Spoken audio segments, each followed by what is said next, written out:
You ask Tiger to solve. This deals with linear equations with one unknown. The final result is x equals 4. Let's solve it step by step. Simplify the expression. Simplify the arithmetic. Group all x terms on the left side of the equation. Subtract 5x from both sides.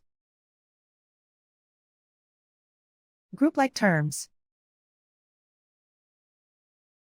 Simplify the arithmetic.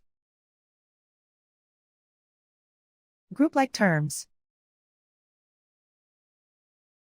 Simplify the arithmetic. Group all constants on the right side of the equation. Add 1 to both sides. Simplify the arithmetic.